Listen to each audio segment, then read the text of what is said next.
नमस्कार दोस्तों, मेरा नाम है दर्पण और आप देख रहे हैं अबिन 24 इस समय जिला सचिवालय के सामने ठीक आपको तस्वीरें दिखा रहे हैं।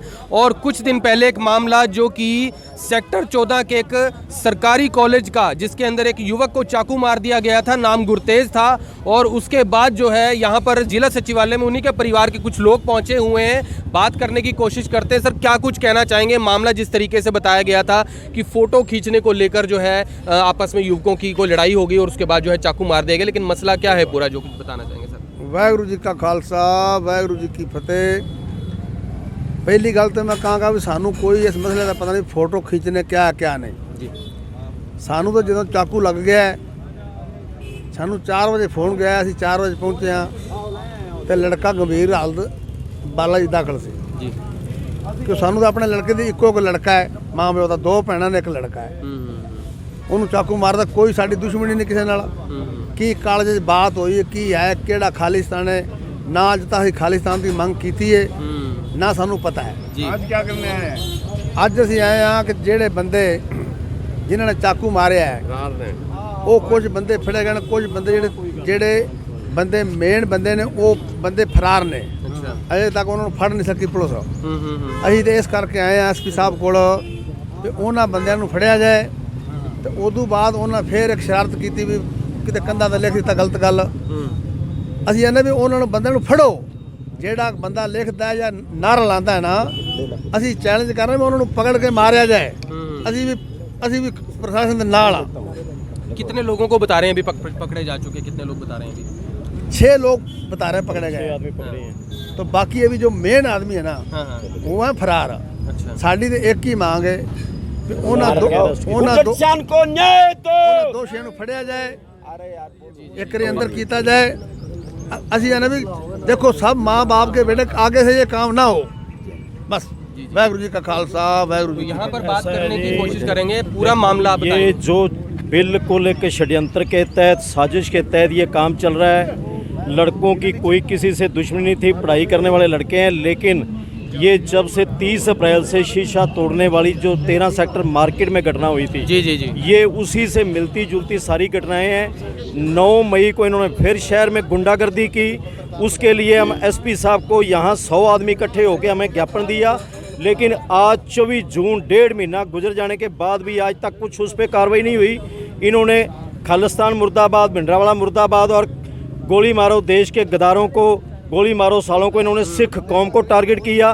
उसी मद्देनज़र ये जो चाकू वाली घटना ये 15 तारीख को हुई है, ये भी जानबूझ के इनको पढ़ाई करने वाले हमारे बच्चे हैं, लड़के हैं। इनको कुछ आउटसाइडर थे और कुछ कॉलेज के लड़के थे।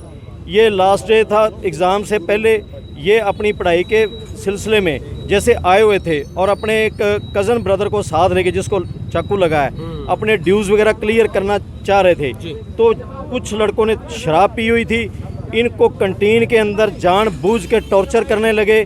तुम वो ही लड़के हो, खालिस्तानी हो, जो जिन्होंने हमारे लड़के को पीटा था। ठीक है, इन्होंने कहा हमारा उनसे कोई लेना देना नहीं है, कोई मतलब नहीं है, कोई वास्ता नहीं है। लेकिन जानबूझ के बार बार इनको दूसरी तीसरी बार फिर वही बात, तो कहा सुनी में इनको ऐसे ही मतलब बेल्टें निकाल के बेल्टें से पीटने लगे। तो ये 2-3 जने थे, वो 20-25 जने थे। हमारी अभी भी प्रशासन से गुजारिश है, ये बार बार 3-4 बार हम 9 मई की घटना जो है, इन्होंने जुलूस महाराणा प्रताप जयंती के ऊपर इन्होंने उल जुलूल बोला था। तो ये काफ़ी घटनाएं जो हैं बिल्कुल समाज को तोड़ने वाली हैं। हमारी प्रशासन से बार बार अपील है कि किसी कौम बरादरी के हम विरोध में नहीं है, लेकिन कुछ शरारती तत्व जो ये ऐसा गुंडागर्दी, हाँ, समाज को जो दूषित कर रहे हैं, माहौल ख़राब कर रहे हैं, उनके ऊपर लगाम लगाई जाए। और उनको जो अभी अरेस्ट नहीं हुए 9 मई वाली घटना में भी और ये चाकू वाली घटना में भी, उनको फौरन अरेस्ट किया जाए। आज एसपी साहब से मिलने जा रहे हैं। जेपी शेखपुरा है, वकील भी, उनसे बात करते, क्या कुछ कहना चाहिए? ऐसा ये जो खड़े हैं ना सरदार है, ये जहाँ कहीं भी आज का माहौल ऐसा बन चुका है, कहीं भी कल्ला जाओगा ना, जो दूसरा इस मोदी राज में जो एक ब्रांड तैयार हुई है ना, ब्रांड तैयार हुई है, एक युवा की जो तैयार हुई है, वो ऐसा सोचता है ये आतंकवादी हैं। 37 बिरादरी, 37वीं बेरोजगारी, 36 बिरादरी जाट के घर जन्म दिया। जो ये लड़का है ना, ये करनाल जिले में क्या गरोंडे में सबसे शराफत वाला लड़का है। ये कद में लंबा हो गया है, 21 साल की उम्र है। पर इसके पिताजी या घर की स्थिति ठीक नहीं है, 2 बहनों पे है। सारे भाइयों ने मिल करके 4.5 लाख रुपया तो बालाजी को दे चुके हैं, 1.5 लाख का और बिल बना दिया है, पर यहाँ बोलता कोई नहीं है। इन लोगों ने, वो लड़का कॉलेज में नहीं पढ़ता, वो उस लड़के को, छोटे छोटे लड़के जो गोरंडा के छोटे छोटे लड़के हैं जिन्होंने पगड़ी बांध रखी है, वो डर चुके हैं, कोई नहीं बताता ये बात है। वो डरते हुए अपने घरों में भी नहीं बताते, और यहाँ पर ये सभी लोग कोई सच बताता है। वे लड़के वहाँ से गोरंडा से चलते हैं तो डरते डरते कॉलेजों में आते हैं। आखिरी दिन था, उनको डर था कि हमारे ऊपर अटैक होगा। उसको श्यान को ले लिया, उनका हमारा रोल नंबर लेना है, आ गया। अचानक अटैक हुआ, अटैक होने के बाद उसने छुटाई, वो चाकू 2 घंटे तक पेट में लगा रहा। फिर भी उन्होंने बोला मेरे घर वालों को पता नहीं लग जाए, मेरा चाकू निकाल दो, टांके लगा करके वापिस चला जाऊंगा। पर वो आखिर में बालाजी में गया तो वहाँ डॉक्टर बोले 2 घंटे के अंदर खत्म हो जाएगा। 10-15 साल पहले मूली का भाई है कि निम्मा, उसको भी ऐसे मारा था। जो मेरे गोरंडे हल्के में रायपुरा आसपास में जो गांव है, वहाँ माँ बाप संस्कार नहीं दे रहे। वहाँ जो ये इस सरकार की, जो इस देश की मोदी की नीतियां हैं, वो आखिर में आकर के जो ये मुल्ला काटा जाएगा, राम राम चिल्लाएगा या कुछ भी हो, वो जो बच्चे कॉलेजों में पढ़ने के लिए आ रहे हैं उनके गलत संस्कार मिल गया। जो बच्चे पगड़ी बांध करके कॉलेज में पढ़ने जाते हैं उनको खालिस्तानी, अभी क्या कहा बाबा मीर सिंह ने, क्या खालिस्तानी, कौन है खालिस्तानी, क्या ये शब्द का ही नहीं मालूम है। तो आपके माध्यम से एसपी साहब को ये बता रहे हैं, यहाँ जो सरदारों के बच्चे हैं वो डरे हुए हैं, उन पे 2-3 बार अटैक हो रहा है। और आखिरी बात, उस लड़के को बदनाम करने के लिए 20 तारीख की रात को जो करनाल के कॉलेजों की दीवार पर खालिस्तान जिंदाबाद लिखा गया, ये भी वही गिरोह है जिन्होंने उसको चाकू मारा। और एसपी साहब कह रहे हैं कि वीडियो क्यों नहीं बताते। सारे सरदार जो यहाँ पर खड़े हैं, ये सरदार किसान जो खड़े हैं, ये एसपी साहब को ये पूछना चाहते हैं कि तुरंत बेनकाब करो कौन थे वे खालिस्तान जिंदाबाद लिखने वाले, ताकि चौराहे पे पता लगे कौन आदमी है। ये अच्छे आदमी है भैया, एक बार अटैक करवाते हैं बच्चे पे, अगले दिन खालिस्तान या कुछ शब्द लिखते हैं, तीसरे दिन पंजाब केसरी वाला उसको अखबार में छापता है, और जो अंदर जहर है वो बढ़ता चला जाता है। आज यहाँ इसलिए इकट्ठे हुए हैं कि इस लड़के का चाकू तो निकल चुका है, ये तो बच गया है।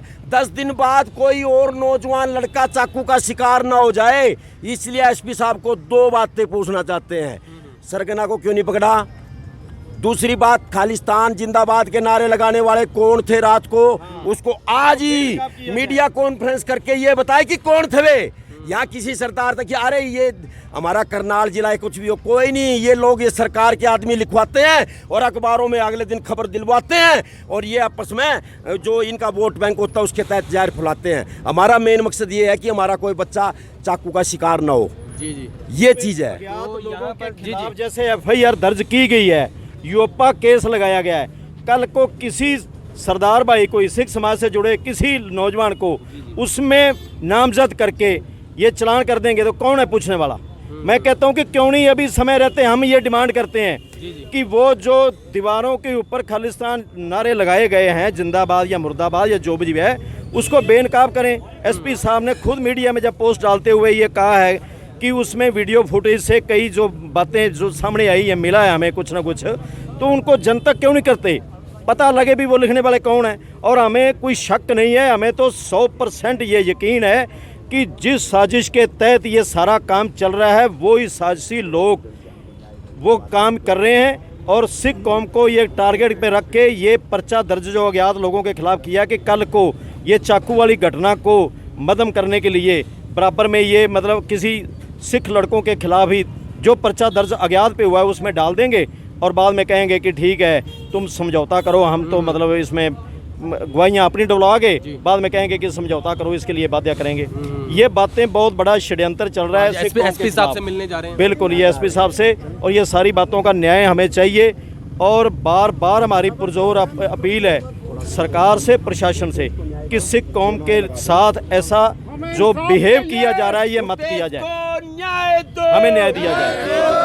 यहाँ पर आपने देखा, यहाँ पर ये सवाल भी सबसे बड़ा आता है कि जिस तरीके से गुरतेज नाम के लड़के को चाकू मारा गया और बकायदा जो खालिस्तान के शब्दों का इस्तेमाल किया गया। आखिर क्यों लगातार इस तरीके की घटनाएं सामने आ रही हैं जिसमें समाज के अंदर जो है भाईचारे को कहीं ना कहीं नुकसान पहुंचाने की कोशिश की जा रही है, और ऐसे में समाज का जो माहौल है, हमारे आसपास का माहौल है, उसे खराब करने की कोशिश की जा रही है। और लगातार ऐसी पहले भी कई वारदातें करनाल शहर में देखी जा चुकी हैं और एसपी साहब से मिलने उनके परिवार के कुछ लोग पहुंचे हुए हैं और उनका कहना है कि जिसने ये सारी जो खेल रचा, जो इनका सरगना था, जिसके कहने पर चाकू मारा गया, उसे अभी तक पकड़ा नहीं गया है। इसमें कुछ और लोग भी हैं, बकायदा 5 से 6 लोगों को पुलिस ने पकड़ा है, लेकिन अभी भी कुछ लोग पकड़ने बाकी हैं, जिसको लेकर एसपी गंगाराम पुनिया से लोग मिलने के लिए आए हुए हैं। तो आपसे अपील है, इस वीडियो को शेयर जरूर करें और समाज में आपसी भाईचारे को बनाने की कोशिश करें, माहौल खराब करने की कोशिश ना करें। लेकिन फिर भी कहीं ना कहीं कहना मुश्किल है कि यह सारा खेल आखिर रच कौन रहा है, क्या ये पॉलिटिकल है या फिर इसके पीछे कोई असामाजिक लोग हैं जो इस तरह से आपसी भाईचारे को खराब करना चाह रहे हैं। तो आपसे प्लीज वीडियो को ज़्यादा शेयर जरूर करें। फिर से जुड़ेंगे अभी 24 के ऊपर, तब तक के लिए जय हिंद। अब यहाँ तक आ ही गए हैं तो हमारे चैनल को सब्सक्राइब जरूर करें और नीचे दिए गए बेल आइकन को जरूर दबाएं ताकि हर खबर सबसे पहले पहुंचे आप तक।